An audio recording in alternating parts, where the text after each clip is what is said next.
Hello everyone. Welcome to another part of What If Deku Was a Scientist. If you enjoy the story, please like, subscribe and share the video.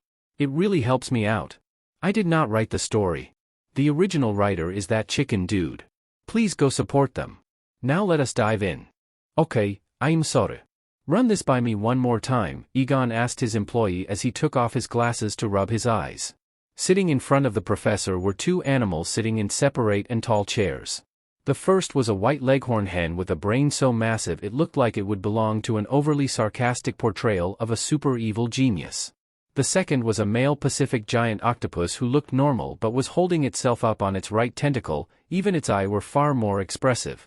Both animals were hooked up to a large machine that had something connected to their heads. According to Izuku, it was some kind of translator he made for them since they couldn't speak. After taking a breath and putting his glasses back on, he laced his fingers, put his chin on them, and started. You did experiments on animals. Yep, Izuku replied. You used a chicken and octopus, respectively, Egon continued. Yep, Izuku confirmed. During which, they both gained human-level thought and understanding, he motions to the two animals. They do, Izuku admitted. And now they are looking for employment, here, Egon asked while pointing to his desk with both hands. Yes, as if the boy just didn't get through explaining that the first time around, clucked Dr. Orpington through the translator. Hush. It's a lot to take in all at once, Professor Cephalopod barked at her through the machine. Egon looked at Izuku and told him, I think I should start watching over your experiments. Dr. Orpington squawked and argued, if anything you should be giving him more freedom. Why is it just a month and a half? He managed to find out perhaps one of the many secrets to evolution and quirks as a whole. Egon sighs and tells her, normally I would be, and I should be. But I just can't get over, you two and your desires? What's so strange? Professor Cephalopod asked back. You want to work here, for us, at this very facility? Egon firmly asked them. Were we not clear? Dr. Orpington asked back, a bit irritated. Egon shakes his head and admits, I just don't get it. What's not to get? You need workers and we want to work, Professor Cephalopod argued. If anything, we crave it, Dr. Orpington excitedly exclaimed. Yeah, but, you're animals, Egon begrudgingly told them. So are you, stated Professor Cephalopod. Getting a bit irritated yet still holding his nerves, he argues, no, well yes, that's not what I'm trying to get at here. I'm just saying that it seems cruel. How so? Dr. Orpington asked. Egon pushes away his hair, deep in thought before trying to explain, look, you're animals so you don't have rights like we do. You're not like us. We think like you, Professor Cephalopod states. That's different, Egon yells while slamming his hand on his desk, finally losing his cool, causing the two animals and teens to jump. Calming himself down and leaning back in his chair, he takes a sip of his cold coffee before explaining, look, I don't want to say no, but we as a species have had our higher intelligence for the past few 100,000 years. You two gained it through external means just a few days ago. The rules aren't gonna just change for you two right away, trust me on that. What are you trying to say? Inquisitively asked Professor Cephalopod. Egon sighs, fearing having to explain this, and tells them, we bought you, made you live here, and did experiments that heightened your awareness. We own you. And now you're saying you want to work for us? How am I supposed to pay you? Shrimp and corn? What would two animals, with no concept of money, even want with it? To me, it seems more like servitude, animal cruelty even. You'd have to live here full time and that just doesn't seem right. So you're concerned about the morality of the situation? Professor Cephalopod inquired. The two creatures looked at one another, smiled or something that resembled it, and Dr. Orpington spoke on behalf of both of them. You truly are a good man, Professor. Also, not sure if you're aware, but you two have stupidly short lifespans, Egon admits to them with an uncomfortable expression on his face. Doctor, you'll only live about 10 years if you're lucky. And Professor, you'll live for only half of that. And if you mate, forget it. Plus you both are already adults of your respective species, so you don't have much time, he tells them in a serious tone. Izuku spoke out once again and informed him, actually I did some tests and it turns out that in addition to their intelligence being more human, they also have lifespans that are similar. Egon blinks, his body posture becoming more calm as he says while pointing at the professor, well that solves that problem, but no sex for you.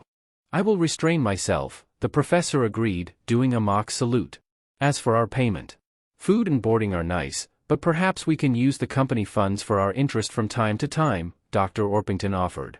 Egon took out a paper and pen from his messy desk and writing it down he tells her, that does sound like a good trade-off, but if you two want to buy something you'll have to bring it up with me first and I'll give the green or red light on it. That sounds perfectly fair, she agrees alongside a nod from the professor. Egon then looks up from his writing and tells them, just one other thing. Neither of you is a doctor or professor respectfully. Well, you're not a professor, Dr. Egon. Professor Cephalopod gurgles a laugh while vexing him. Professor rolls off the tongue better. Egon pouts before wiping a hand across his face and telling them, fine, just do some online courses in your free time. The two agree and Egon shakes a wing and tentacle while saying, welcome to the team. One day in the research facility, Izuku knocked lightly on Professor Egon's door. He heard the knock and judging by the sound of it, whatever Izuku had to tell him wasn't good. So he waited till he came in and after a minute the door was lightly cracked open with Izuku peeking his head inside and looking like a guilty dog. Hey Professor, Izuku called.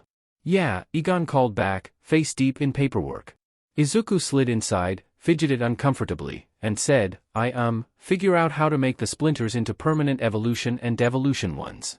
I also found out that when two creatures of the same or very similar species are brought in together, in terms of DNA, and used as a catalyst, it will cause that creature to evolve into the provided DNA structure. Almost instantly his worries dissolved and he exclaimed in zeal, that's amazing. How'd you figure it out? Izuku looked away and fidgeted once more. Egon felt his excitement fade and he asked, how'd you figure it out? Izuku looked over to the side while smiling nervously. Egon sat up and exclaimed, his excitement replaced with worry as he firmly asked, Izuku, what did you do? Before he could force himself to answer, the answer pushed itself through the door and Izuku had to quickly hold it back. Egon was so shocked by what he saw that he almost passed out right there. After calming himself down he looked at his coffee mug and poured it out into a nearby plant. Please tell me the caffeine is finally getting to me, Egon begged as Izuku answers with a slow head shake. Egon put the mug down, takes a deep breath, and says, okay. From what you've just told me, I have two questions. Question number 1, he then explodes as he yells them instantly calms down, where did you get a baby elephant? And question 2, he explodes again, but more in a self-agonizing way as he demands, how did you get mammoth DNA? Izuku scratches his head as he holds the baby mammoth by its trunk and explains, I called up a paleontology research facility and they happen to have a lot of mammoth bone bits that they used for carbon dating. I convinced them and they managed to give me one. He then looks away while rubbing his head as the baby sucks his fingers and he finally explains, as for how I got a baby elephant. Yes, Egon firmly prompts him. I bought it off the black market, Izuku said quickly while hunching into himself. You what? Egon yells so loud that he knocks himself over and he falls to the floor. I paid out of my own pocket with cash, Izuku tried to reassure him quickly. Egon jumps from the floor and bolts at Izuku. Grabbing his shoulders he exclaimed to his face, that's not what I'm angry about. You went on what I can only hope to be an illegal website with a throwaway computer and purchased a nearly extinct species of animal. Behind my back? Are you out of your mind? Izuku tried to open his mouth but the words got caught as Egon continued his scolding. What if you got scammed or hacked or killed or something even worse? Izuku looked away and Egon forced his head to look at him, to which he stated, Izuku, listen to me and listen to me very carefully. I am all for taking risks and getting messy in the name of science and for the good of its community. But you must know that there is a line that you mustn't cross, and what you did today just showed that you crossed it. On the verge of tears, Izuku whimpered out, I'm sorry. Egon pulled away from the frightened boy and told him seriously, science, creation, and discovery aren't all about what you can do, but whether or not you should do it. That's what separates scientists from mad scientists. I'm sorry, Izuku squeaked out once more, trying to hold it all back. For your sake, I really hope you are, Egon told him while sitting back in his chair and letting out a stressed breath. After they both calmed down, anyway, at the end of the day you did bring back an extinct species into the modern era. Something that the greatest minds have failed to do for centuries.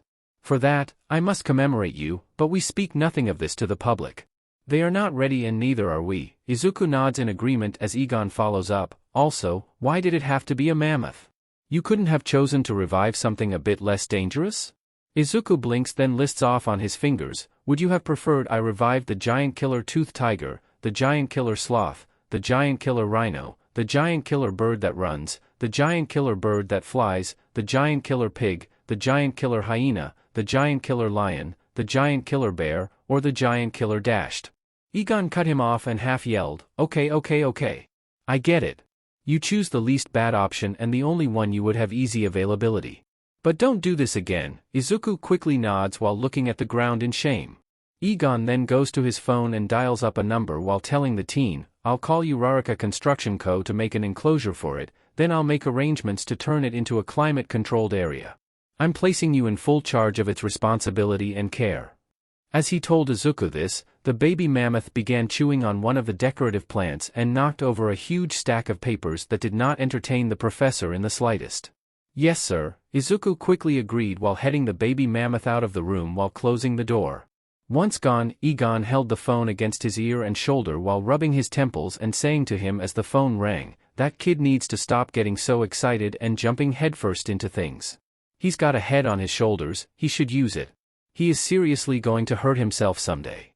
Professor Egon sat at his desk with Dr. Orpington sitting across from him as she showed off her newest invention. A proud look on her beak.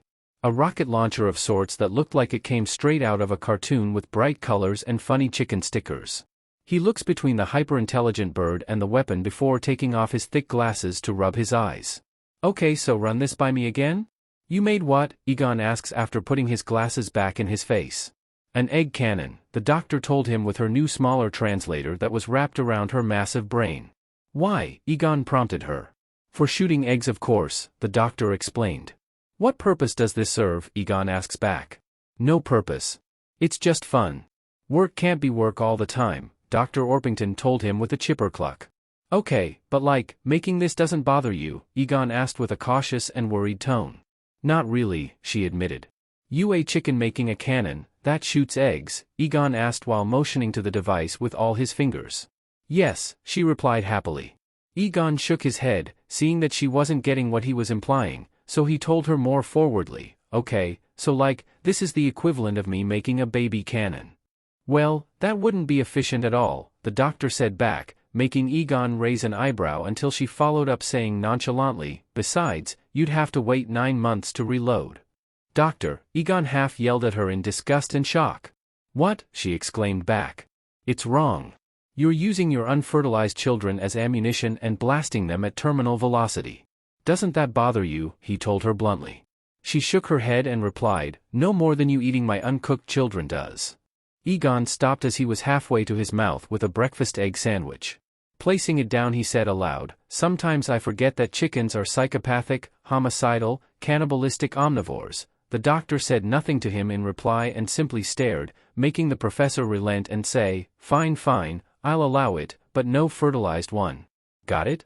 Understood, she agreed while hopping on a strange machine. It looked like a waiter's cart, but heavily modified and metal. It had a steering mechanism for the doctor to drive around using her feet and had 2 robotic arms that she could control with a touchpad using her beak. The 2 robotic arms grabbed the egg cannon and placed it on the cart before she maneuvered the machine out of the room. Just before leaving she nearly bumped into Izuku as he walked in and cordially greeted, Dr. Izuku. Dr. Orpington, Izuku greeted her back before the two went on their ways. Standing in the doorway and knocking on the frame, Izuku asked, Professor, are you busy? No, come in, Izuku. Egon waved the boy in, motioning to a seat. Once he sat down Egon laced his fingers and asked, so what horrors have you birthed today? Izuku was shocked by the allegation and tried to argue, I didn't only for Egon to chuckle and tell him, I'm just messing with you. But, before you tell me what it is, I have some questions. Izuku sat quietly as Egon took a breath and listed off, is it dangerous, alive, sentient, or potentially world-ending? No, Izuku answered back. Did you do anything dirty, underhanded, illegal, or behind my back? Egon gave him a look. No, Izuku exclaimed back, a bit irritated and hurt. Egon sat back, smiled, and told him, then all of my concerns have been satisfied. What did you make or do, and don't leave out any though he stopped himself after remembering what he was told the last time he asked that, so he backtracked and told him, on second thought, just give me the main points. Izuku nods before taking out his notebook and exclaiming excitedly, okay, so I was doing some tests on the empty splinters and I made a huge discovery. Hearing his excitement and seeing his smile, Egon wanted to jump up, but opted to simply ask back in equal excitement, "What is it, baby?" "What? So you know how you have all those cell samples from every part of your body?" Izuku started. Only for Professor Cephalode, who was walking by with his new translator on his head and a cup of coffee, to overhear their conversation, stop in his tracks, peek his head in, and ask in confusion and concern, "Samples of what now from every part of your what?" Egon shrugged at him and replied, "Why bother spending money on muscle, skin, and brain stem cells when you get them directly from a self-made source?" "I wondered why you were covered in so many injuries and scars," the professor commented back suspiciously while narrowing his eyes and taking a sip. Izuku then interjected in their conversion and continued, "Anyhow, I put them all into a vial with a splinter and you'll never believe what happened." Egon sat there waiting for an answer and finally exclaimed, "Well, don't leave me in suspense. Tell me." "It made a copy of your quirk," Izuku finally admitted, only for Egon to fall right out of his chair. "Oh, my God." Professor Egon went into cardiac arrest again, Izuku yelled in fear. "Again?" yelled Dr. Orpington from down the hall. "I'll get the defibrillator," Professor Cephalode offered while rolling his eyes. "I'm okay. I just fell off my seat." Egon shot up an arm from behind his desk to calm their worries. Once he stood back up and breathed, he stated in disbelief, "I don't even know what to say." "Are you sure?" Izuku produced a splinter from his coat pocket and held it up from the sea. Looking at the splinter, it didn't have the same glowing white effect that a normal one does.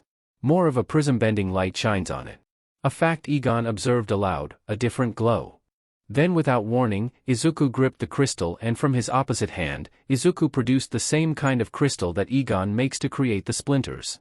In shock, Egon says nothing except stare until he finally babbles out, "Wait a second. That's my quirk." He then looks at the splinter and asks Izuku, "Is this from Dash?" Izuku nodded before he could finish and Egon went to sit back in his chair. After polishing the rest of his coffee off, he pushed back his hair and asked, after absorbing that all in, what was different from the blood and medicine splinters? "I even used some of my blood for the AB plus splinter and it didn't show any signs of my quirk. DNA. Pure DNA. Right here," Izuku told him with an excited smile as he pulled out a vial that had a mixed red and blue color in it with bits of white. It took Egon a few minutes to digest what he just told him as he took the vial and looked it over like a child looking through a kaleidoscope. After a bit, the thought finally dawned on him and he observed aloud once more, "This is a vial filled with my genetic code." Egon then jumped from his feet, grabbed Izuku in a hug, and spun him around while stating, "Izuku, this is incredible. You just made and discovered the two greatest things in probable history." Izuku couldn't help but feel happy for this and had to resist the urge to cry out in joy with him. But suddenly Egon stopped his revelry and asked him, while still holding him, "But if you used the DNA samples I collected from my whole body to make the one you have, why do you have this?" he asked while motioning to the veil. Izuku then explained to him, "Well, after I made the splinter with your quirk, I thought, I wonder what happens if I make one with pure DNA that doesn't take the form of anything else in the body?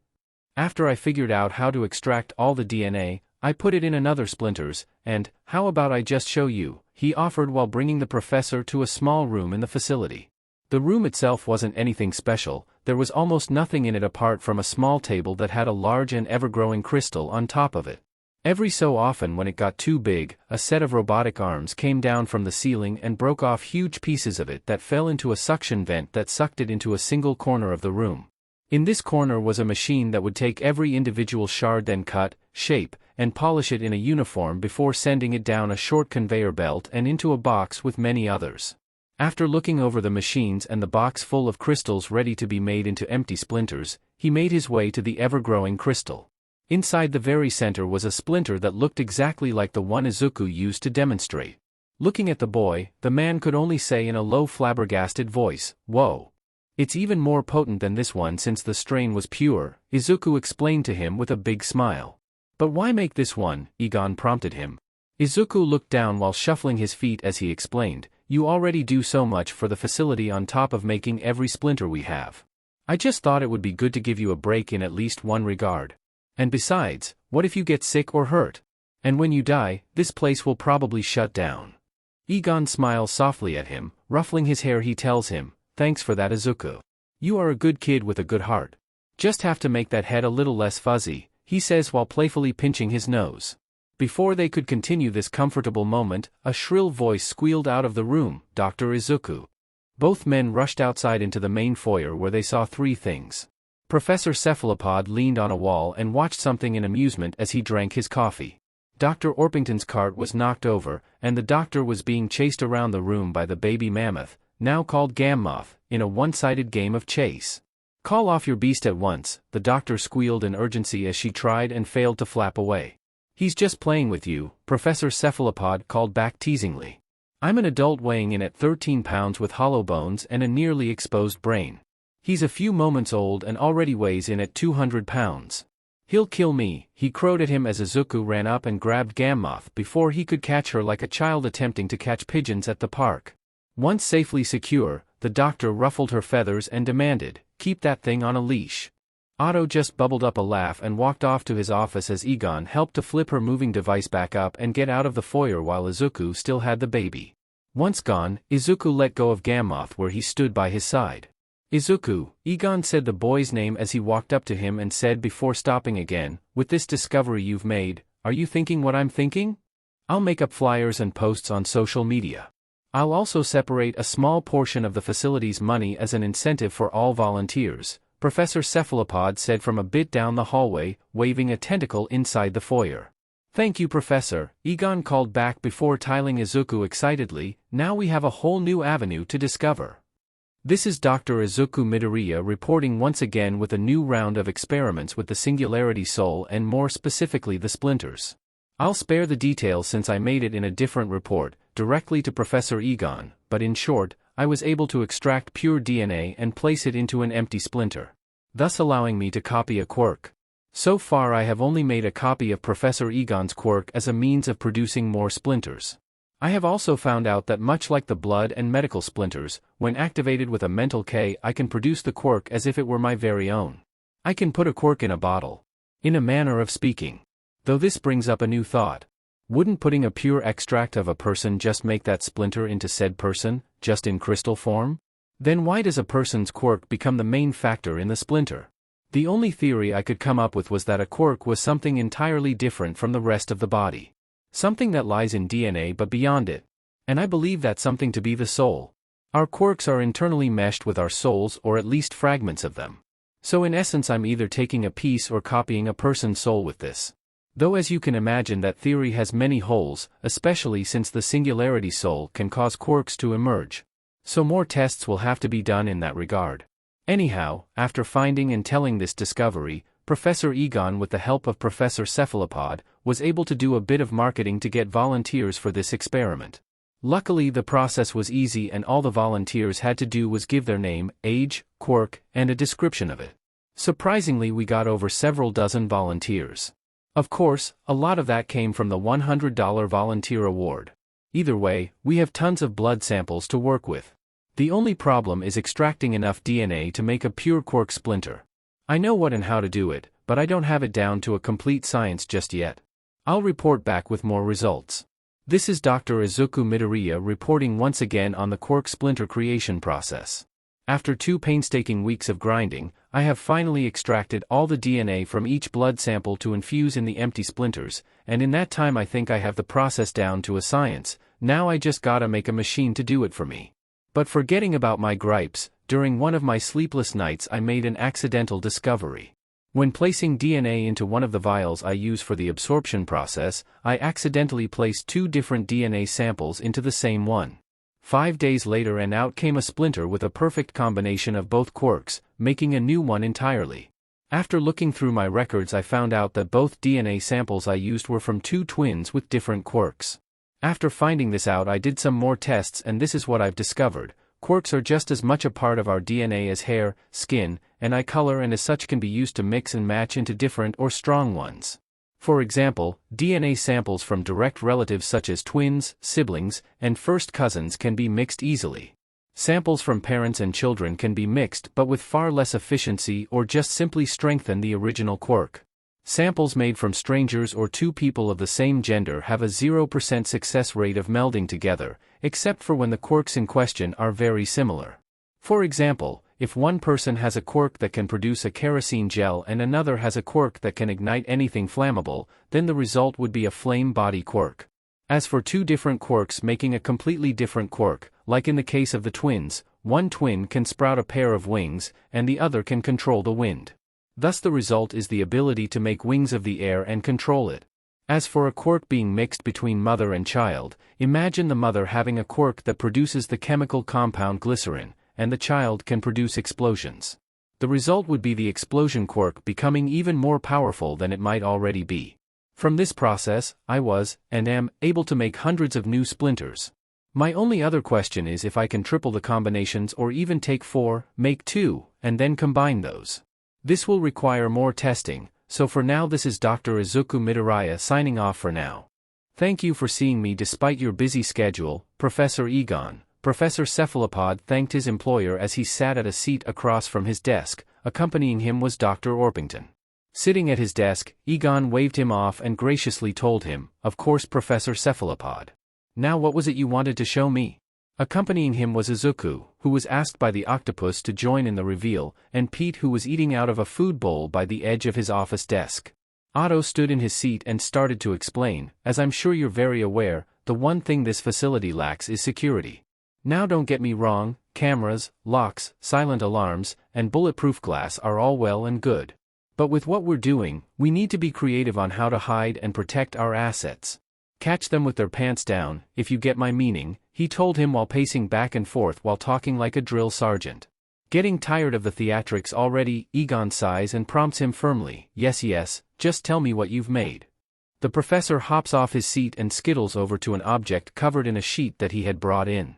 Grabbing it he announces while ripping it away, presenting, the Mimikitty. Sitting there was an ordinary lockbox made of standard-grade metal. The sight of this did not impress either Egon or Izuku, who looked more disappointed and exasperated. "A metal lockbox," Egon observed while shifting his glasses down to glance at the professor. "It's much more than that. Go ahead, put something in it," Otto offered. Izuku and Egon looked at one another, shrugged, and Izuku picked up the empty food bowl from Pete. Bringing the bowl over as the dodo honked in disapproval, the box suddenly sprang open with a mass of teeth and a long tongue snagging it up and swallowing it whole. After licking its lid it burped. "Whoa!" cried Izuku as he whipped his hand away. Egon sprang from his seat and scooped up Izuku, pulling him out of the perceived danger while Pete honked in fear and ran under Egon's desk. "It's alive," he yelled before making a realization and asking Otto in a small voice, "It's alive?" to which he nodded. "How did you make this?" Izuku asks as he hides in the living box from behind Egon. "I mutated a Caulerpa taxifolia with human flesh alongside several different quirk splinters that have been made recently by yours truly," he explained with his ego showing. "What a blowhard," Dr. Orpington commented with an eye roll. Upon which a large flesh-like mass with teeth and eyes where they shouldn't be was born with a subconscious similar to that of a cat. "I placed it in that lockbox as a means of temporary holding, but it seems to have bonded and made the box a part of its body. After a few more tests and experiments, the Mimikitty was born," he explained further in excitement and self-pride. Egon looks between the octopus, the box, and back to the octopus as he asks, "Okay, but how are we to use this thing?" Professor Cephalopod smiled with his eyes and told him, "I'm glad you asked. So long as the Mimikitty has a record of your scent it will be completely docile. Anyone else will be ripped to shreds. It's the perfect tool to keep things that we don't have the best confidence in keeping protected employing modern security science." "How much can it hold?" Izuku inquired. "As much as the box it inhabits," the professor answered. "Can it change boxes?" asked Egon. "I'm not sure about that. The object it inhabits becomes no different than the shell of a turtle," answered the professor. "How can we get things out of it and won't it just eat anything that is given?" Izuku inquired again. The professor then tells him, so long as it isn't organic, the Mimikitty can't digest it. Which makes it a great organic waste disposal. It can even safely dispose of radiation. As for how to get things out of it, I implanted it with a form of suggestive telepathy. So long as you think of the item in question, it will give it to you. So long as you know it's there." He then walked up to the Mimikitty and said, "Observe." Professor Cephalopod then holds out one of his tentacles and the Mimikitty opens up while using its tongue to place a bag of fresh shrimp, tightly sealed up, into said tentacle. To prove his point further, the professor then opens the new bag and begins to eat one shrimp after the other. much to the mixed amazement and disgust of all parties present. How do we care for it, Egon wonders aloud. It only needs a cup of water every month, a consistent temperature, and something that's considered sunlight. Apart from that, they could go years without a meal. But it does eat meat primarily, Professor Cephalopod explains. Egon sits back at his desk, takes off his glasses, and rubs his eyes before breathing heavily. He sits there thinking for a while before placing his glasses back on, lacing his finger, and tells the octopus, "Okay, Professor. Stop whatever you're doing and mass-produce these things in different sizes." As he nods, a thought crosses his mind, and just before the meeting ends he says, "Ah yes, there is one more thing." Grabbing the man's attention he tells him, if attempting to maul their enemies to bits doesn't work, they have another defense mechanism. Egon raises an eyebrow, then thinks aloud, "From what you've told me, I can only guess that the Mimi in Mimikity is for its connection to the Mimic in D&D. But what about the cutie part? That must be its other defense mechanism." Professor Cephalopod nods and waves for him to follow while taking the Mimikity away in a trolley. Izuku and Egon look at one another, shrug, and follow the invertebrate out. After following, they were taken to a testing chamber where the Mimikity was placed at the center and all the doctors and professors were safely standing behind the protective observation room. Professor Cephalopod brought out a shabby-looking robot, and after getting inside the observation room with them he used a remote controller to make the robot walk over to the Mimikity. To which he looked at his coworkers and said with a pompous tone, "Observe." The robot then began to beat on top of the container and the Mimikity began to rustle and hiss. When it didn't stop, the Mimikity jumped back and produced a set of long human legs wearing a set of kitten heel boots and fishnet stockings. Professor Cephalopod smiles with his eyes and asks, "Impressive, no?" Egon and Izuku just stood there with their mouths open in shock, while Dr. Orpington just glared at her companion with narrowed eyes. After the initial shock washed over, Egon proclaimed, "Impressive? That's 2 major awards in a box. How in the world is that supposed to be a defense mechanism?" "Just watch," Otto assured him. Just then the Mimikity ran up to the robot like a drunk person and turned to its side. From there it brought up its leg and began to produce a flurry of rapid kicks so fast that its legs couldn't be seen, and the robot didn't get blasted away during the entire exchange until the last one was he flew to the other end of the testing room. The Mimikity then got into a low stance and began to spin like a top, closing the distance and catching the robot in a whirlwind of legs. And finally, the Mimikity jumped into the air and came down feet first, puncturing a huge hole clean through the robot's metal body with both heels. Holy dash dot, Egon was about to yell a curse word until Izuku cut him off, saying, "Wow. What do you think?" Professor Cephalopod self-assuredly asked in his work. Egon had to take a few minutes to process what he saw, taking off his glasses and rubbing his eyes, and after that, he said to the octopus, "I think it's crazy and just what we need. Like I said before, you have my permission. Just make sure they don't eat anyone by accident." Professor Cephalopod nods with an eye smile and goes to retrieve his creation, leaving a flabbergasted Izuku and Egon, with an exasperated Dr. Cluck with them. "Okay, people and animals. I'm sure you all know why I've called you here today," Egon stated while slapping a table in a meeting room that everyone was sitting around. "It's your birthday," Izuku guessed. "No, Egon Blade. It's Christmas," Otto guessed. "No," Egon replied more firmly. "It's the anniversary of your vasectomy," Cluck asked in a teasing tone. "Are you serious?" Egon irritatedly asked. "You called us here to tone down the crazy things we're making and doing to get the desired results?" Izuku guessed while fiddling with his fingers, making everyone tense up. "No, but that is a good point. So long as you guys aren't doing anything illegal or immoral, it won't turn into an end-of-the-world scenario. I don't see any harm in letting you guys do what you want to do," he told them, making everyone sigh before he slapped the table again and exclaimed, "No, why I called you here is about our team, or rather, lack of it. We need to hire more people ASAP. We also need an organizer, receptionist, and secretary just for you. I'm sure you're just chopping at the bit to do some of what we're doing." Cluck counters her off on her feathers in a tempting tone. Egon sighed while rubbing his sore neck and saying, "Can't argue with that, but we do need more heads. We have many avenues to cover and only 3 minds to work with. And I can safely say, after a lot of the things that we've made so far, and we're able to sell, we are far more financially stable enough to have more employees." Otto clapped his tentacles and proclaimed, "Wonderful. Then let's set up some lectures at different universities and see who becomes interested. After all, what we do here would seem completely bogus to the unwise. So it's perfect to weed out the weak. I'm in complete agreement with you, Professor, but I'll need you and the doctor to step out of this one, Egon tells the two animals who look at him incredulously. Izuku and I will take the lead on that, he stated firmly. What? Why? Cluck argues back. The world isn't going to magically be okay with talking animals overnight. It might cause an uproar or something worse, Izuku tells them in a fake musical tone, while wiggling his fingers. What about that Nizu fella? He's a talking animal that's known to the public, Otto argues with a raised eyebrow ridge. Principal Nizu is a whole different can of worms, Izuku tells him. And one we don't have the time to get into, Egon adds firmly.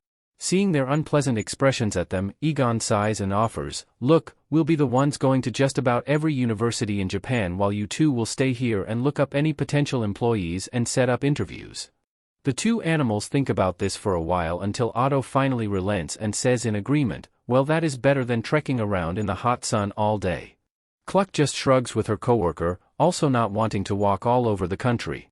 Egon nods in approval while saying in an exhausted tone, good to hear, now let's set everything up and get to it. I seriously need a break. Many failed university lectures later. Egon stomps his way out of the emergency exit of a university auditorium. His face was red with a mix of anger and embarrassment as he practically foamed at the mouth. Running behind him was Izuku with a huge stack of things in his arms. All things are used as demonstrations and charts and graphs for lectures. That was the 20th auditorium we were laughed out of. Is it me? Is it you? Is what we're doing really that unbelievable? Egon lamented. From a third-person perspective, it kinda does, but at least this one apologized and gave us our money back for wasting our time, Izuku admitted while taking all the objects down and counting a stack of cash he pulled from his pocket. We've been to every university and college in Japan and not one promising person or a smig of interest from all those $2, half-brained, money-wasting, idiotic leches. This is hopeless, Egon yelled while dropping to his knees and yelling into the sky. Izuku rubbed his cheek and offered, maybe we should have brought the professor or doctor with us. Nothing tells the truth like hyper-intelligent talking animals. Maybe, Egon admitted while his face was flat on the ground. Also, we still have one more college. Maybe this one will be a winner, Izuku tried to assure him in a chipper tone.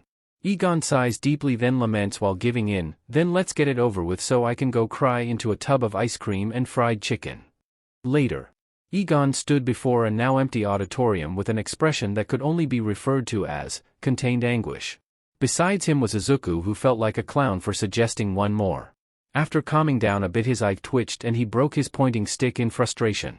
After getting that out of his system, he stated, well, I guess that's it. What a piss-up.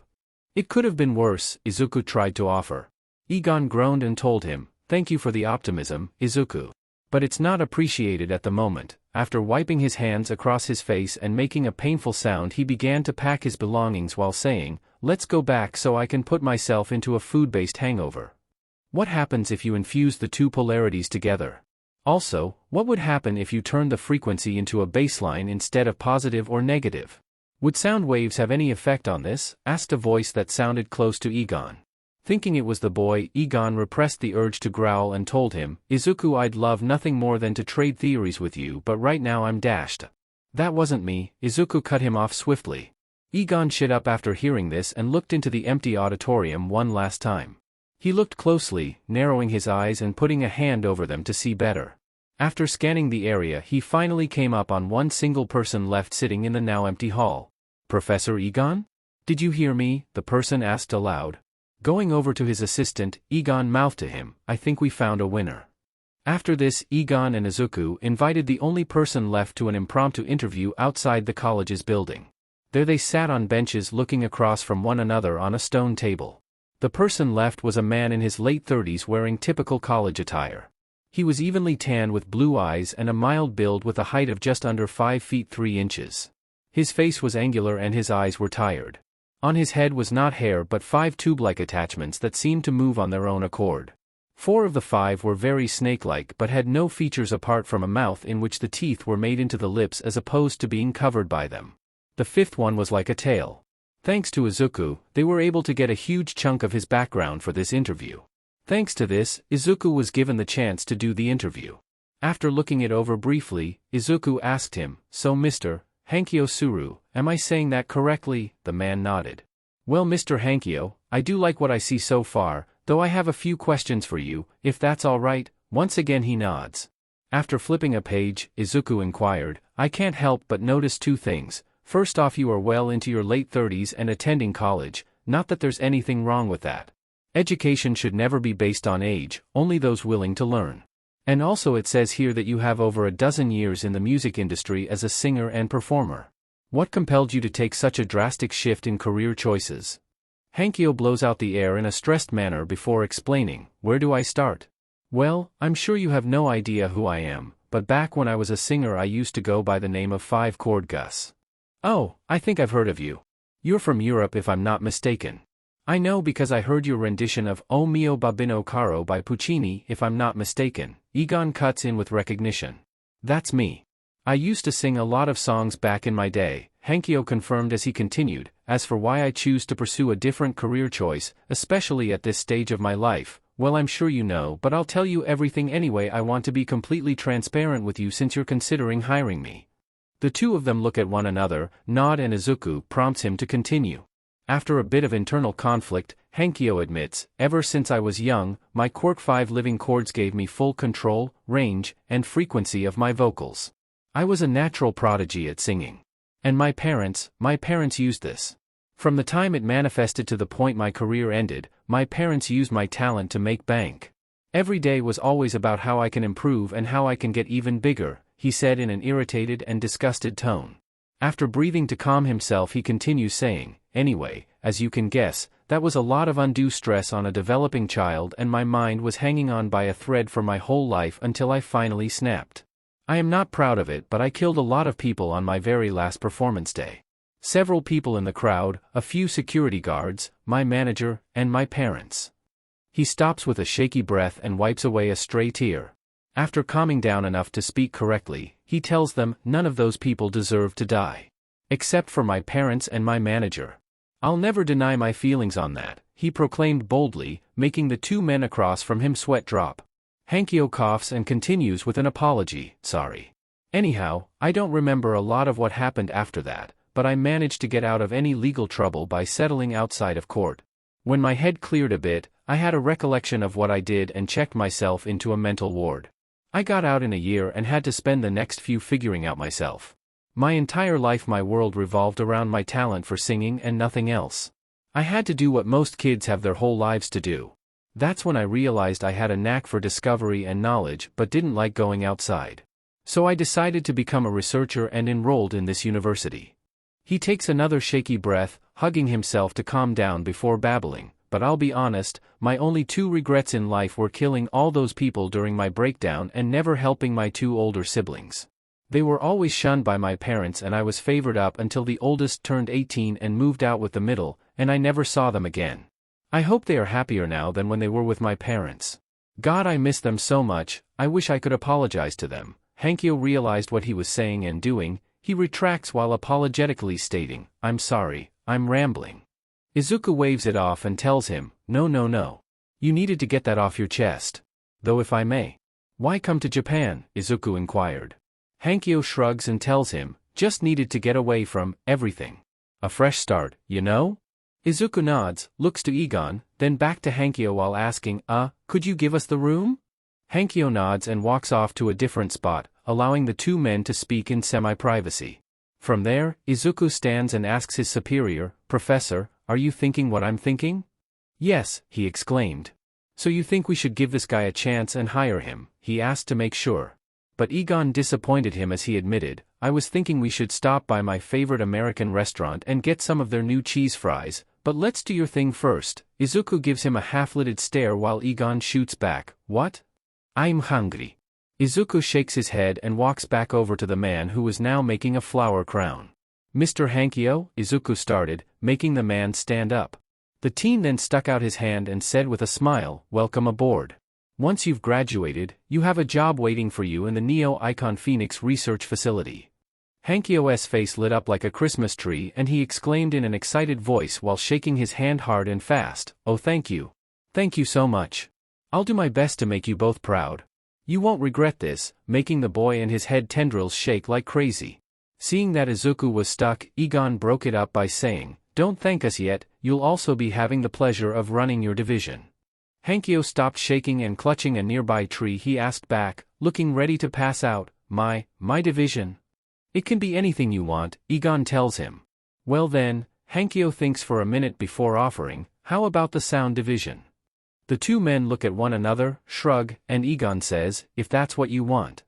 After many thanks and handshakes goodbye, Izuku and Egon begin to walk away from the college, and once they're seemingly far enough away, Egon turns to Izuku and asks, should we be worried that the guy who has music-based PTSD wants to make an entire research division solely to the study of sound? Let's put a pin in it for now, Izuku tells him with equal concern. To which Izuku asks, should we have told him about his other co-workers? Egon thinks about it, mentally rejects it, and replies, let's cross that bridge when we get to it. Speaking of which, I wonder how they did on their manhunt. Later at Neo Icon Phoenix Research Lab. You found and set up how many? Egon exclaimed in shock as he looked over his 2 animal employees. 6 in total.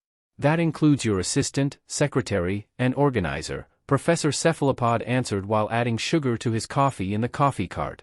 As Egon stands in shock, Izuku does quick math and corrects him, your math is off. It would be 8, not 6. You'll see what I mean at the interviews, Professor Cephalopod says vaguely with a knowing look, making Izuku more concerned than curious. So how did your search go? Dr. Orpington asked while pecking at a loaf of bread. Like shit, Egon groaned while rolling his eyes. We did find one, Izuku corrects him. Wow, Professor Cephalopod resists the urge to chuckle, while Dr. Orpington holds no bars back and clucks out loud in laughter. Hey! Don't laugh. We were kicked, laughed at, and chased out by so many of those uptight universities. We were lucky to get just one, Egon simps at the 2 creatures. After sighing in frustration he states, anyhow, let's just hope that these 6 people meet our criteria during the interviews. Headhunting is harder than it looks. Over the past 2 weeks, Egon and Izuku were able to interview every last person set up by Professor Cephalopod and Dr. Orpington. Each person came on a different day and the interviewer changed from Izuku or Egon when one of them wasn't busy. Rarely was it to have both, and like before, Egon told Cephalopod and Orpington to take a back seat on this one, much to their dismay. The very first person they interviewed was an older Japanese woman with short black hair, a muscular yet chunky body, and a blue eye with one covered in an eye patch. Today's interviewer was Izuku, who skimmed through her background and her resume. So Ms. Kobayashi-cho, it says you're 40 years old, he asked as the woman nodded. I don't want you to get the wrong idea, I'm not judging you because of your age. Just curious why you would be looking for a new job, Izuku assured her, already thinking about the worst-case scenario with his question. She thought for a minute then explained, well, I felt like I needed a change of pace, and retired life just wasn't cutting it for me. It's more something to keep me busy.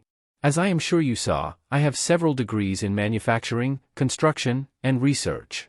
Izuku confirmed with a nod and glancing at her resume said, I did. So what exactly did you do for work before this? I was a decorated war veteran, Purple Heart, she told him nonchalantly. War veteran, Izuku exclaimed while nearly falling out of his seat. Cho then took out a few items from her bag and placed them in front of him. The first was a picture of her in full uniform and covered in medals. The next was a Purple Heart certificate. Izuku had to blink several times to ensure he saw this correctly. In a small voice, he said, oh my goodness. Due to my aid in the Battle of Criss-Crossing by hot wiring the enemy tank and using it against them. That's where I lost my eye. I was able to bring the battle machine back, take it apart, see how it was made, and draw up schematics for us to use. She spun her short tail with a nostalgic tone. That's incredible, Izuku exclaimed while pushing his hair back. He then stood up and saluted her while stating, well ma'am, allow me to say thank you for your services and you're hired. Cho stood up with a smile and saluted him back. A few days later Egon was the one to interview the next person who came. A tall, scruffy, and scrappy man with pink hair and golden eyes, covered in grease and oil with many tears in his clothing. In short, he did not look ready for an interview. His smile was big and proud, his excitement palpable, his eyes alert or eye. Since he only had one, and the other with a small portion of his face was covered up in a mechanical replacement. Wary of him already, Egon looked through both his background check and resume. After a bit of thought he broached the topic, asking, Mr. Hatsum, it says here you had some problematic behavior with your other workplace. Care to explain your side of the story? He smiled while proudly pointing a thumb at himself and explaining, "Ah yes. You see, I don't mean to toot my own horn, but I consider myself somewhat of an out-of-the-box genius." "Go on," Egon prompted him. "So I like to do things and test things that others don't or won't do. So that got me into a lot of trouble," he continues. "I see," Egon confirms. He then sighs while shrugging and saying, "So they fired me. But whatever I did, I got results even if they did explode 3 or 10 times. That's also how I replaced one of my eyes." "Aha," Egon replied while narrowing his eyes. "If you are still not convinced, allow me to show you one of my inventions," he offered while taking something from inside his overalls and placing it on the table while exclaiming, "Tada!" Egon narrows his eyes as he observes aloud, "A toy sci-fi gun?" In front of him was what looked like a plastic ray gun with paint and stickers to make it appear appealing to children. Hatsum giggles and tells him, "That's just to make it appear less threatening. Allow me to demonstrate." He then pointed the toy at a small potted plant and shot. A beam came out, grabbed the plant, and pulled it right to his hand. The only thing Egon could say was, "Wow. It's a tractor beam," Hatsum said in a sing-song tone before things went wrong. As soon as the plant went to him, several other random things started to shift before flying at him and attaching to his body alongside Egon, who was pulled right out of his seat. From there, he was pressed front to front with Hatsum, nose to nose in a very awkward position. The two of them looked at one another for a long while before saying with a coy tone, "Oh sir, I didn't know you cared." "Turn. It's off," Egon growled at him. He flicked the off switch and all the attracted items including Egon finally fell or broke away. Egon grunts at him and Hatsum chuckles nervously while saying, "It might still have a few bugs." After straightening out his lab coat and fixing his glasses, he tells the man, "If we hire you then you'll have to be monitored, not have any interactions with others while working, and be placed in a highly secure room so you don't cause too much destruction." "Sounds perfect to me," Hatsum answered in zeal. After brushing himself off, Egon extends his hand and says, "Well, welcome aboard, Mr. Hatsum. Please don't make me regret this decision," he told him in a flat tone as Hatsum was shaking his hand excitedly. A week after that, the next newcomer came and was interviewed by Izuku. Once again with a background check and resume on hand, he looked over everything she had and he liked what he saw so far. The interviewee was a young woman in her mid-20s with long straight blonde hair, green eyes, a mix of yellow and pink accessories, and glasses, and appeared to be mixed Japanese and Spanish. She seemed to be very excitable and always had a bright smile on her face the whole time. Before Izuku could say anything, the woman spoke out and told him in an elated tone, "First of all, I'd just like to thank you for giving me this opportunity, sir." "Thank you for coming out here, Ms. Aiko Miyazaki," Izuku replied while making sure to pronounce her name correctly. She giggles and waves her hand while offering, "Oh please, call me Honey Lemon. All my friends do." "Well, Honey Lemon, I like what I see so far. You have many degrees and credentials to go with it," Izuku complimented her as he looked over her resume. "Thank you, I worked very hard to get them," Honey Lemon said back with a proud smile. "I'd just like to ask Izuku began before she suddenly cut in again. "Oh. And if you're unsure about my abilities, I bought something with me to show you. Do you have anything made of metal?" she asked while digging through her enormous shoulder bag. Izuku was a bit unsure but allowed curiosity to take over and he went to his comlink. Talking over, he called into the facility, "Can someone bring me something made of metal we don't need?" He then pushed the speaker button again and stated firmly, "And not a mimikity this time, please." A few minutes later an in-process robot, created by Dr. Orpington, walked in with a sheet of metal. Once it stood the solid piece up it left and Honey Lemon finally found what she was searching for. She jumped to the metal sheet and began to spray it with something that came out of a pink-colored spray bottle. After several sprays, it left a pink mist hanging all around it. From there she pulled out another device that electricity charged the air around the mist and instantly turned the metal slab pink. "Tajda, hone lemon projlaimit." "So, pink," Izuku observed while trying not to sound unimpressed. She chuckled excitedly and said in a sing-song tone, "Here's the best part." She then walked up to the pink metal and touched it with only her index finger. Right away the sheet seemed to explode in a pink cloud all around them. Some of it was dusting Izuku's face, hair, and coat. "Whoa," was the only thing he could say in amazement. "I know, right? Chemical metal embrittlement," Honey Lemon exclaimed in zeal as she took over her pink-colored glasses and tried to brush off her pink outfit. Izuku quickly dusts himself off and sticking out his hand he tells her, "Well, Honey Lemon, you're hired." Honey Lemon squealed in delight and began to rapidly shake Izuku's hand while half yelling, "Oh, thank you, thank you, thank you, thank you, thank you, thank you," though she quickly realized how hard and rough she was shaking him and stopped while apologetically saying, "Oh, I'm sorry." The next day Egon took up the next interview and was met with a man whose features were hard to pin down since several parts of him kept changing to different animals. The only constant thing was his green eyes and brown hair. Looking at his record and resume, Egon inquired, "Mr. Anima Genus, it says on your resume that you were a zoologist. Why come to work here?" Genus looked like he was resisting the urge to roll his eyes as he explained, "My previous work had me only studying animals and their environments, behavior, and nothing else. I wanted to try and find a new way to help animals with adjusting to new environments and bolster the population. Not dig through rhino dung to study their diet. I thought about changing my career choices for that and here I am." "I can understand your frustration." Egon sympathizes with the man before looking and thinking things over before saying, "Well, consider yourself hired." 2 days after that both Izuku and Egon were able to collaborate on the next interview. With the information in hand, the two men say across from their next potential employee. It was a short stout woman of African descent. Her skin was colored like soil and freckles decorate her cheeks, and her hair was a giant blush that was shaped like an afro. Egon was the first to start by saying, "Mrs. Pamela Hollyhock. I'm a bit concerned with what I found out about you." She raised an eyebrow as he continued and asked her, "You created a literal monster Venus flytrap and it ate 3 people. Care to explain that?" She huffed at that then answered, "Well honey, back when I worked at the Tokyo Botanical Research Facility, I had told my coworkers to not come into one of the greenhouses for a while as I was working on a special self-made assignment. Took it up with the whole chain of commands and they okayed it. But a couple of yahoos tried to sneak in to steal it to take credit. And you can guess what happened after. So I had to take the blame and got canned." Izuku whistles in shock and amazement and says, "Woof. What a deal breaker. I hate it when companies do nothing to protect their employees from the prospect of saving face." Hollyhock nods in reply.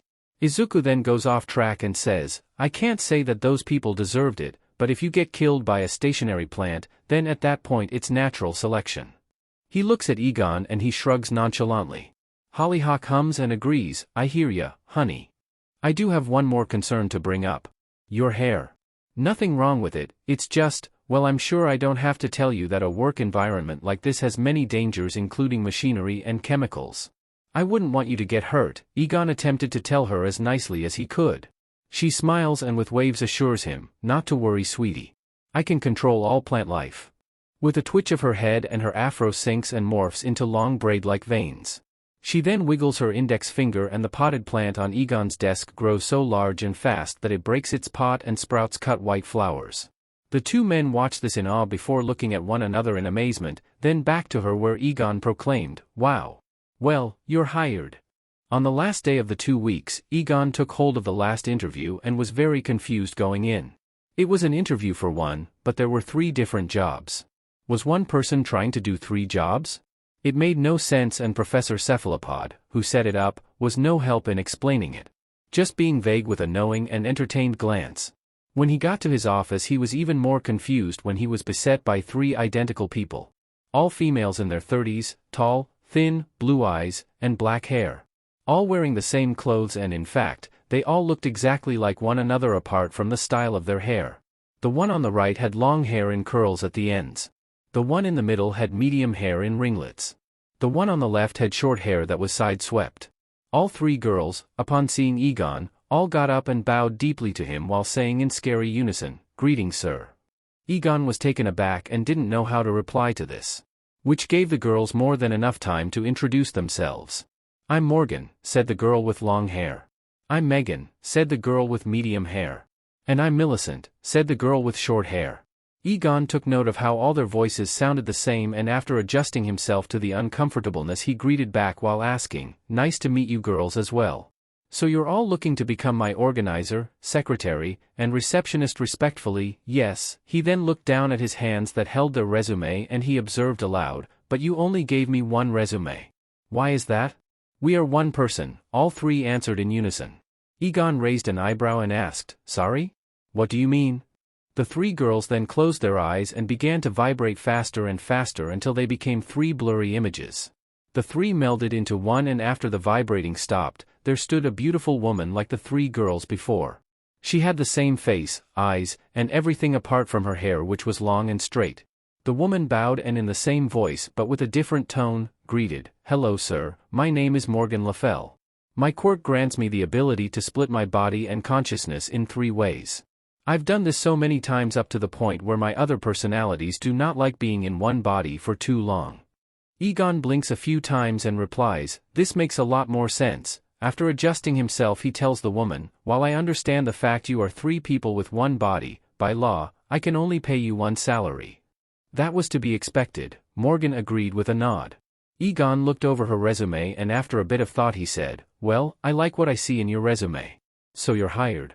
Egon looked up from the paper only to see the 3 girls again as they spoke in unison, "Thank you very much, sir." Egon had to repress the urge to freak out, and instead forcefully blew out air to stay calm as he muttered, "That's gonna need some getting used to." After the 2 weeks had ended, Egon called for all the interviewees to attend a meeting at the facility a few days later on their first official day of work. Everyone had gathered in the front entry loft where talk was abuzz in the area as everyone got to know one another. Though the talking quickly subsided when Egon and Izuku walked into the room. Everyone please gather around," Egon called as everyone present formed a circle around the 2 men. Egon cleared his throat and announced, "As the owner and operator of the Teostra Research Laboratory, I would just like to be the first to say welcome and congratulations. It is a pleasure to have each one of you here working with us." Everyone clapped in response with some jumping for joy, whistling, or laughing. Egon put up his hand and once quiet again he said, "I expect to see great things and greater achievements from all of you. I hope you can make me proud." "Yes sir," everyone announced in unison. Egon clapped his hands and stated, "Great to hear. Now if any of you have questions or concerns regarding anything, please bring it up with me or the Vice President Dr. Midoriya." He motions to the small boy beside him who looked like a frightened dog that just got yelled at for pooping inside the house. No hands went up, much to Izuku's relief. Public speaking was never a skill for him. That is until Hollyhock raised her hand. Izuku gulped and steadied himself as he called out, "Yes. How exactly did you 2 run this place? It's huge and has been in operation for weeks. How'd you do it?" she asked the 2 men. The 2 of them looked at one another before smiling as Egon answered, "I'm glad you asked because I was thinking of a way to tell you all that.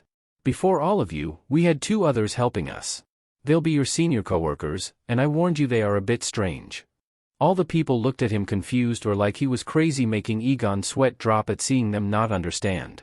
Izuku tugged on his sleeve and offered, "Maybe it would be better if we just showed them." Izuku then went over to the front desk phone and pushed the facility speaker button. He called, "Professor Cephalopod and Dr. Orpington, please come to the main foyer."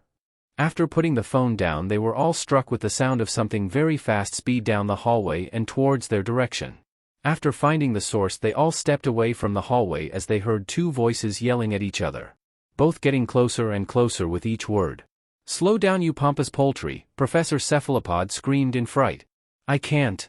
Your slimy fish bowl fried my controls," Dr. Orpington screamed back at him as she attempted to gain control over her cart. "We're gonna crash," the professor yelled as one of the foyer walls zoomed into view. "I'm gonna die," crowed the doctor in terror.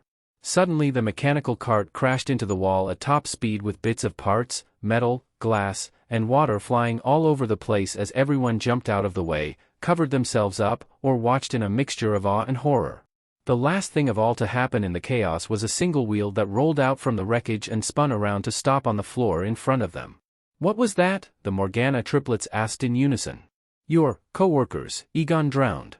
The 2 animals managed to pull themselves out from the wreckage and stubble into view. Luckily it did seem like they were hurt, just dazed from the impact.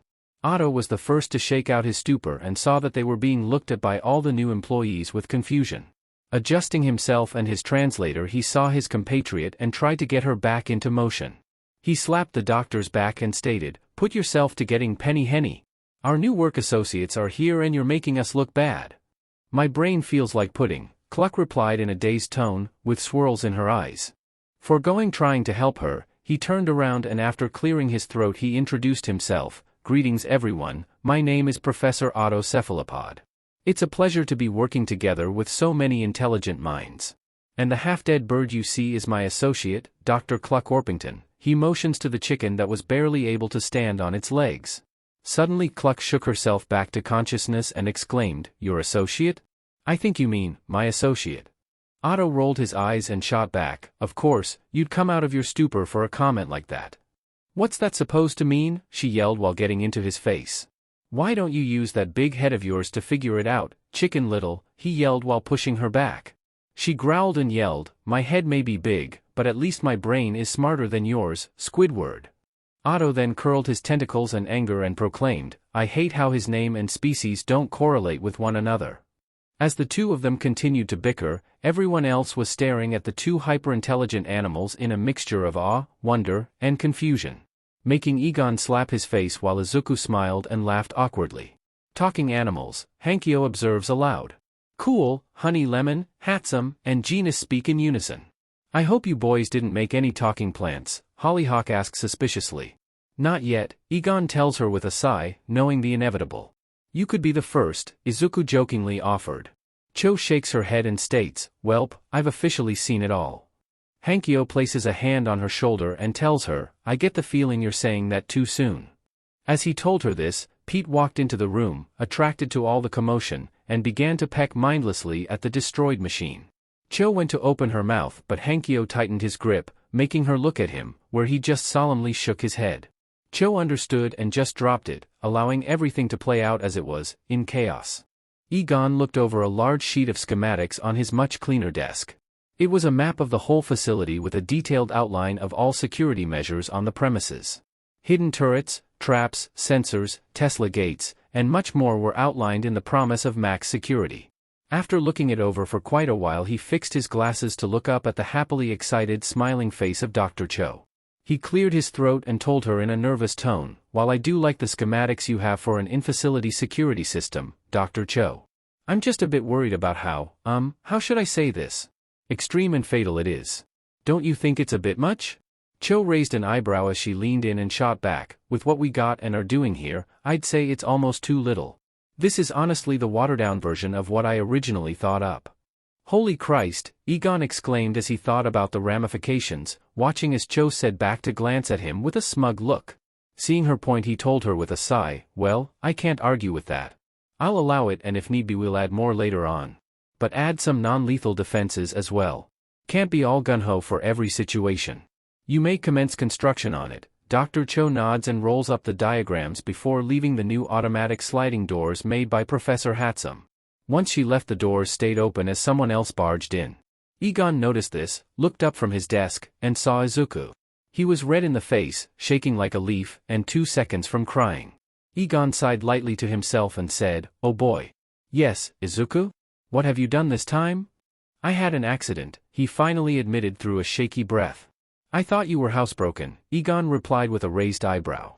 "Professor," he shouted back in a mix of panic and anger. Egon placed up his hands and in a calm tone told him, "I'm just teasing. What's bugging you so badly?" Izuku sniffs back his emotions and steadies his voice as he answers, "I was dabbling around with the evolution and quirk splinters and I made something I had no intention of making." Egon waits for the rest, but when it doesn't come, he prompts him firmly, "Well, don't leave me in suspense. Tell me what it is." Izuku walked up to his desk on shaky legs, his emotions just moments from spilling over as fear gripped his heart at how his boss would react to his newest blunder. And so he reached into his coat and brought out a small creature cupped in his hands, showing it to the man reluctantly. "Here," he said with a quiver.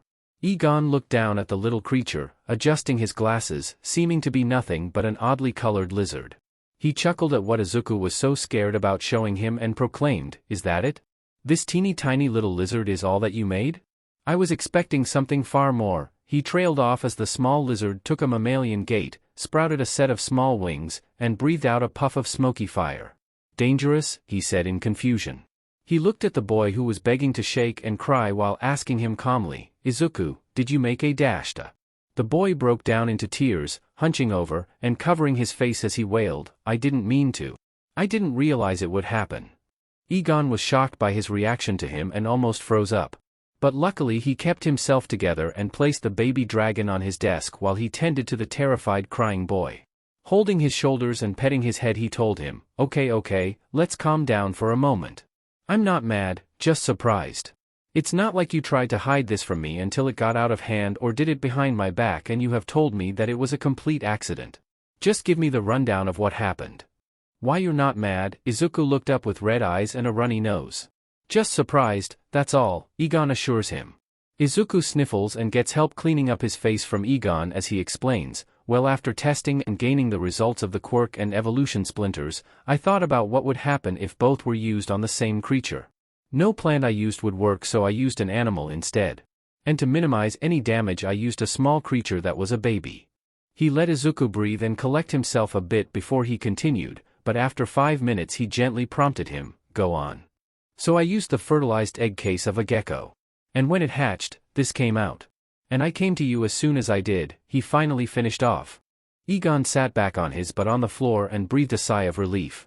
Which was close enough for the baby dragon to climb onto his head, down his face, over his body, and across his lap before climbing into Izuku.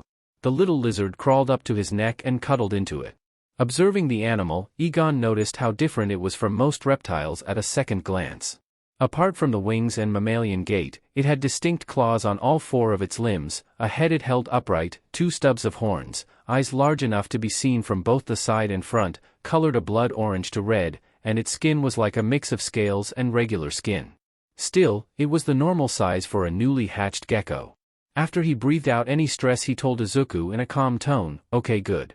I know the details, we can work on finding out more pressing things about this new species.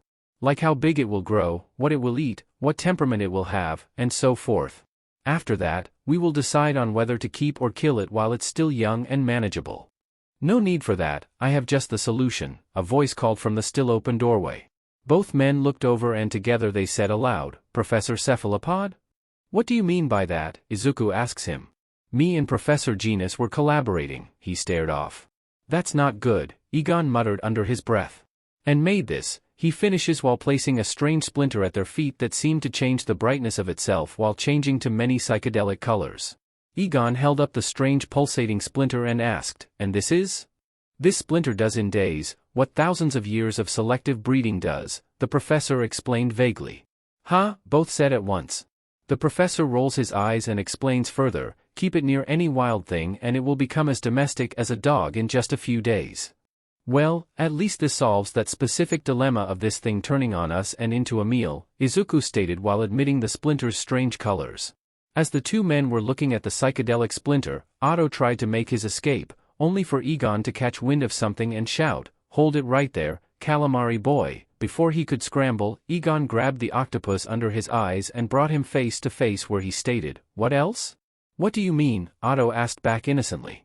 Egon squeezed him tighter and exclaimed, don't, what do I mean, me? My IQ may not be half as high as yours, but I wasn't born yesterday. What else did you and Professor Genus make while collaborating? Giving a nervous laugh and rubbing the back of his head he admitted, yes, about that. I was going to come to you about something else. What? Egon growled while squeezing him again. After a moment of contemplation, Cephalopod tells him, you're gonna have to change Gammoth's feeding regimen. Why? To what? Izuku was the one to inquire, being the main caretaker. An adult amount, Cephalopod tells him while trying to look away and sweating. Izuku looks at him weirdly and Egon adjusts his grip so the 2 could speak face to face as Izuku asks further, she's a baby. She won't be an adult for another decade or so. About that, Cephalopod laughs nervously. Egon squeezed him again and snarled, about what? After tapping his tentacles he tried to say, well. Before he could answer fully, a loud sound, like a trump being amplified through a jet engine, sounded through the now closed door. Both men looked at one another when the sound stopped and ran out the automatic door, Cephalopod still in Egon's hand. As they ran, the loud sound rang out once more and they were able to follow it right to the front entry foyer where they saw something that made their jaws drop. Standing in front of them and eating the decorative plants, while Dr. Genus tried to get a hold of it, was a fully grown woolly mammoth. Meanwhile, Megan, who was manning the desk, looked unfazed at the enormous prehistoric creature eating everything around her. After letting the shock and the amazement pass them, Egon asked rhetorically, Professor Cephalopod, why is our baby mammoth calf now a full-grown adult mammoth cow? Me and Professor Genus have made several different splinters for population surging. One of which causes any organism to rapidly develop, the professor admitted. only to be squeezed again as he asked in a repressed angry tone, "And you tried to hide this from me, why?" "We needed to run more tests," Otto explained while sweating before he tried to save himself by offering, "On the plus side, we made sure to spay her before doing so." Egon gave him a half-lidded look as Izuku informed him, "You know that only works on boys, right?" making the professor turn pale. Egon looked ready to burst a gasket, and even the now fully grown Gammoth could sense it and started to walk away. Izuku stepped back with the baby dragon hiding in his hair, and Genus started to hide behind the desk as Megan tried to make herself look busy. But no furry came, and he calmed himself down with an irritated sigh as he stated calmly, "Izuku, you are no longer solely responsible for the care of Gammoth. From now on Professor Cephalopod and Genus will help as well. Understood?"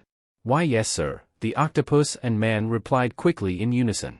After placing the octopus on the ground and fixing his hair and glasses, he turned back to the facility and said, "Come along Izuku. Let's run some tests and diagnostics on a new fire-breathing friend." With that Izuku filled after him to a testing chamber to run tests on the new animal, leaving Cephalopod and Genus to try and round up Gammoth back into her enclosure.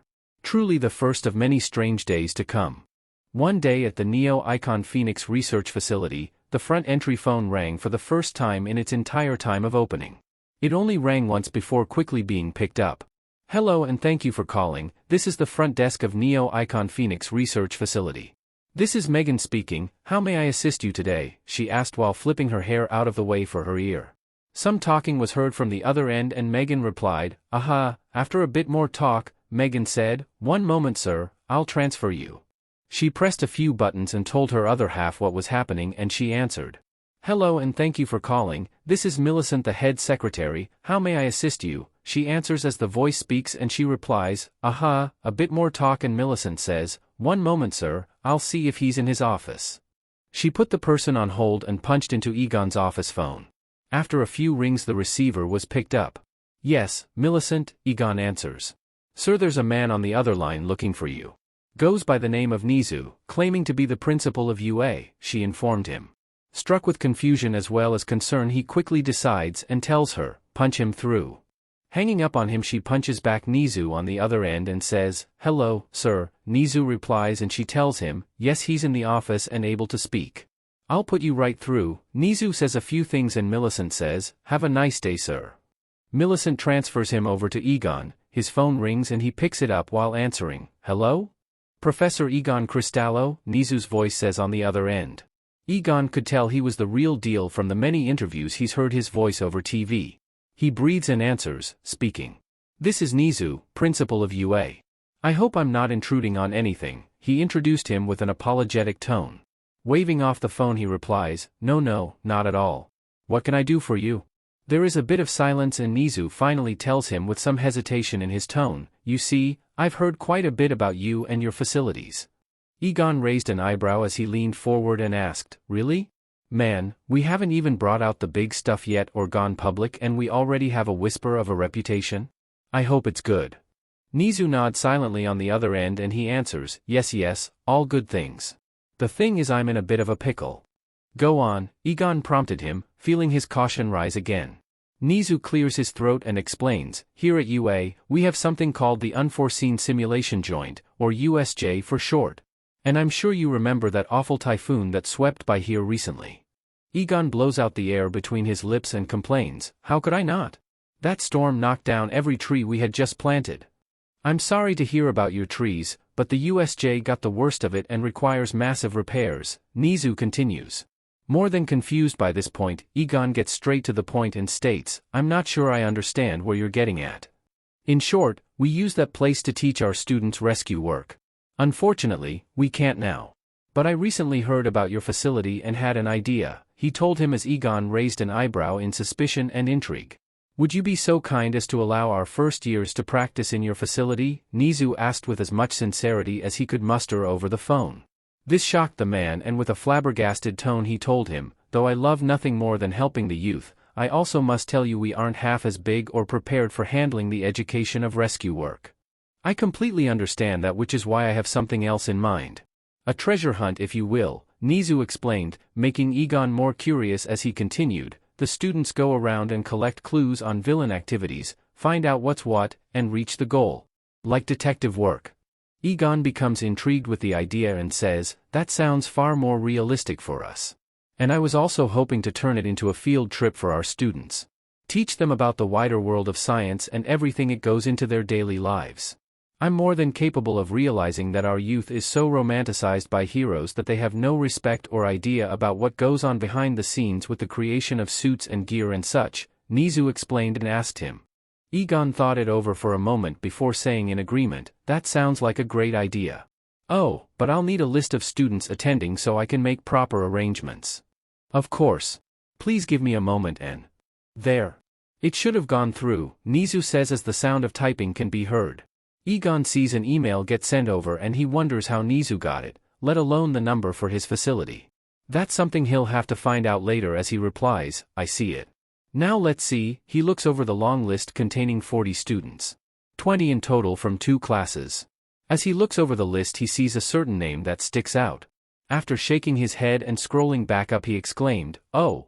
Is something wrong? Nizu asked. Ha, Egon said in a stupor, realizing he and Nizu were still talking. He then replied in a shaken tone, oh nothing is wrong, could I call you back later? I have to check up with my second in command. Nizu is quiet but eventually says back, of course. Take all the time you need. If I don't hear from you by the end of the week I'll assume it's a no. Egon repressed the urge to sigh in relief and said before hanging up, thank you Principal Nizu. Have a nice day. He slams the phone down, huffs a sigh, leans back with his hand in his face, and quickly stands up. He leaves his office and after getting into the hallway he says to himself in stress, boy oh boy. Izuku is going to freak out when he hears this. It only took him a few minutes to get to Izuku's office though he wished it was a long walk since he had no idea how to go about breaching the subject. He was feeling more stressed than when he asked the most popular girl in school to dance and got rejected. He made it to the door, breathed deeply, pushed back his hair, and allowed the automatic to open as he knocked on the meta while poking his head in. Izuku? Are you busy? He asked while looking around. There he saw Izuku sitting at his desk with the computer up and the video camera on with the mic already plugged in. He turned around and quickly replied, no professor, I'm not. I was about to give my addendum on what's been going on with the laboratory, Gammoth, all the new splinters and discoveries, and even a little Torchwick here. But that can wait. There's something I have to tell you, he told the boy while walking as he rubbed the back of his head. What is it? Izuku inquired, feeling curious and a bit worried. Egon breathed deeply with stress while pulling his fingers under his chin and told him, okay, you know what? I'm not gonna beat around the bush. I'll just tell you straight up. This makes Izuku more nervous as the man explained, so the principal of UA called just earlier asking to use the lab for some kind of hero exercise or something, I don't know. And he sent me a list of students' names to see how many would attend. And this name stood out most of all. Egon opened up his phone to the email that was sent to him and reluctantly handed it over to Izuku. Izuku was more than confused as he took the device and looked over the list of many different names. Names he didn't recognize in the slightest, except for Uraraka. That is until his eyes fell upon the name that Egon dreaded to show him. He had to double back to make sure and when he did he freaked out. Kaken? Izuku screamed in shock. Yeah, Egon admitted uncomfortably while rubbing his head. Izuku's head dropped, his face overcast, his shoulders shook, and his hands trembled as tears threatened to spill out. But even so, he managed to say, I should have known. He's always been amazing at everything, always. I didn't tell him yes or anything like that yet. I just told him to wait, Egon quickly assured him while waving his hands rapidly. He then took a breath, kneeled to his level, placed a hand on his shoulder, and offered, Izuku, if you are not comfortable with this, I can call him right now and tell him it's off. He won't mind. Izuku wipes away the tears and replies with a quiver in his tone, no, it's okay, really. It'll be fine so long as we don't see each other. I'll just stay in my office the whole day. That won't be hard. Egon relented but told him, if you say so. But just to be safe I'll have a guard at your door and have him be monitored.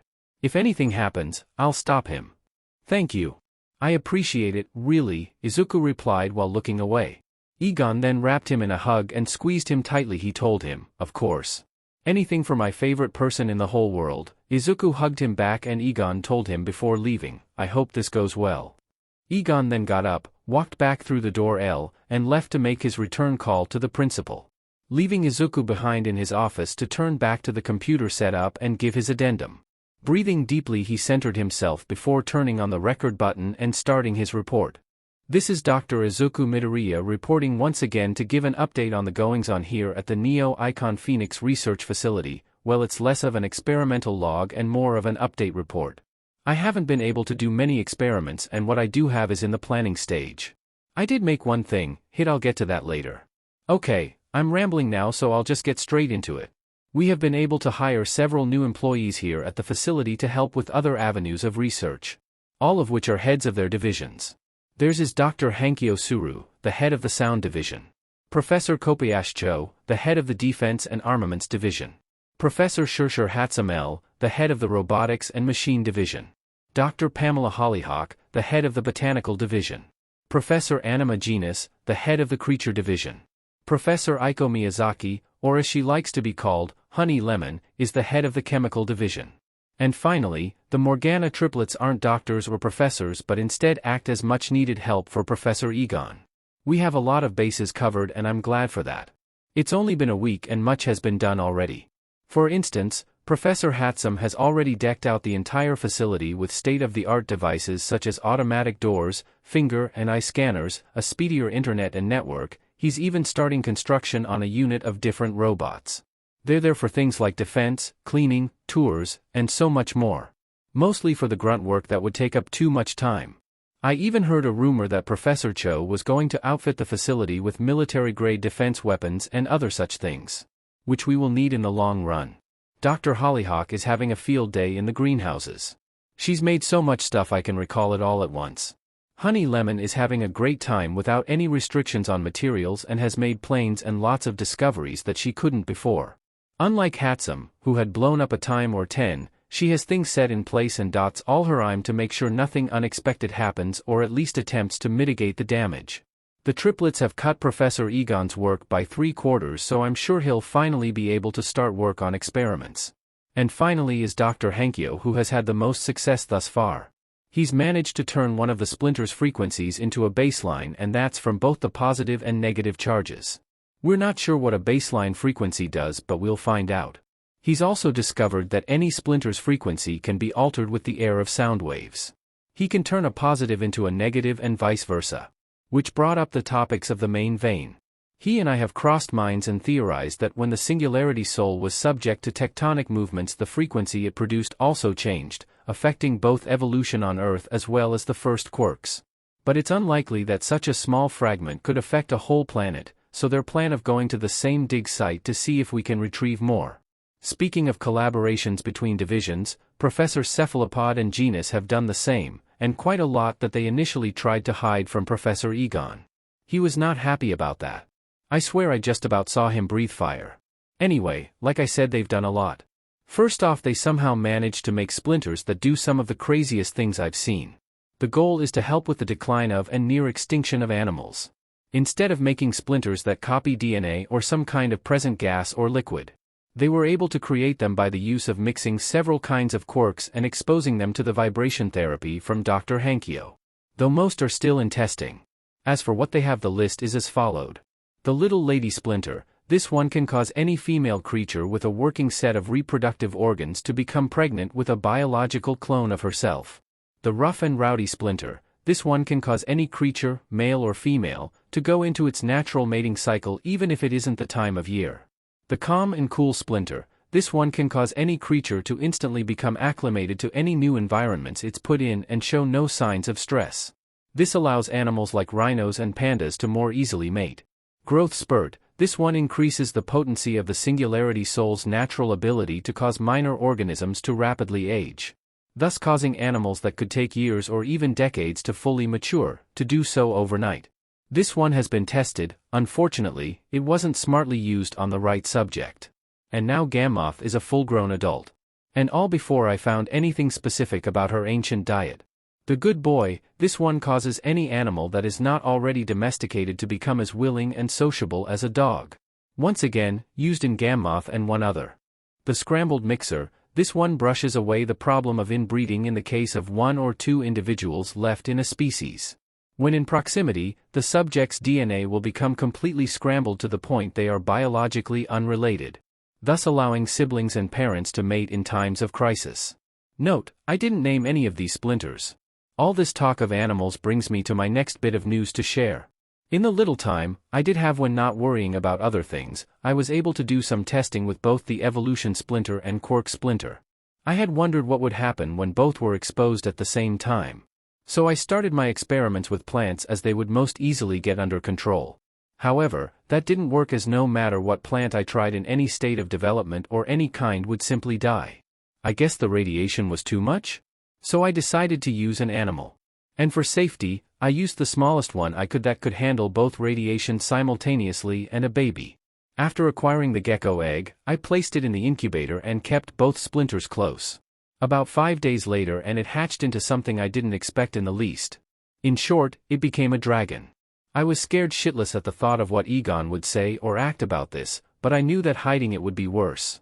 So on the verge of tears and a breakdown I reluctantly showed him, and to my surprise, he was only just that, surprised. I guess I was overthinking it all, but my previous experiences with stuff like this way otherwise. Then again, I did take a lot of unnecessary risks, which is why he acted that way so many times. And I didn't hide it from him, just went straight to him once I realized what it was. Sorry, I'm rambling again. Anyhow, after using the good boy splinter on it, we now have no issues with the dragon making a meal for us when it's older. He is so friendly now, but he was always like that with me. I guess he imprinted on me? On a side note, we've decided to call him Torchwick, and we're not sure if he's a he at all. Speaking of Torchwick, we ran some tests to see what was what about him. There's a lot to cover, but the main thing we focused on was his rate of growth, and it is fast. It's only been about 2 days since his birth and he's already gone from the size of a gecko to a large parrot. It is strange even as he sits on my shoulder as I record this.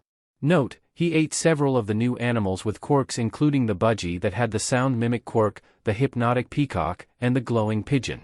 Luckily the shimmering koi fish, hydrokinetic axolotl, giant salamander, and Pete were all spared. Torchwick also learned pretty quickly not to mess with Professor Cephalopod and Dr. Orpington when they slapped and nearly pecked him to death. On a different note, I found out why the experimental newt exploded during its quirk awakening. It performed some kind of self-destructive asexual reproduction. When exposed to enough stress, i.e. the radiation from the splinter, it exploded and from its body expelled hundreds of tiny eggs that all grew into full-grown newts with the same quirk. Now we have dozens of these things and have to walk on eggshells to make sure they don't cause a chain reaction of birthing. Knowing this, Professor Cephalopod and Genus wanted to recreate the quirk in their animal population project, but that idea was quickly shut down and forbidden by Professor Egon, who said it was far too cruel. And I agree. Note, keep Torchwick away from the newts. And now the final point I must bring up comes from just earlier today, just before I started this new recording. Egon told me that UA wants to come here for reasons, and then he showed me a list of all the students attending, and amongst them was Kaken. I won't lie, I thought my heart would stop at seeing that name. I didn't expect it, but I really shouldn't be surprised. Kaken was always amazing, he always wanted to be a hero and shoot for UA, I guess he did, in the end. I thought I was over all of it. Wanting to be a hero and everything about Kaken. But after seeing his name, it all just came back to me. The anger, the jealousy, the hate, the desire, the sadness. I thought I was better, or at least numb, but I guess I never was. I'm scared of what could happen to me if I see him. I don't want that to happen. I never want to see him again. Ever. Is it maybe too late to tell Egon to take it all back? Maybe. But it's only for 1 day and I don't have to interact with him. I can through this, right? After all, it's not like All Might would be joining as well. That would just open a whole new can of worms. Report end. And that's it for today. I hope you enjoyed. If you did, please like, subscribe, share the video and support the original writer. See you in the next video?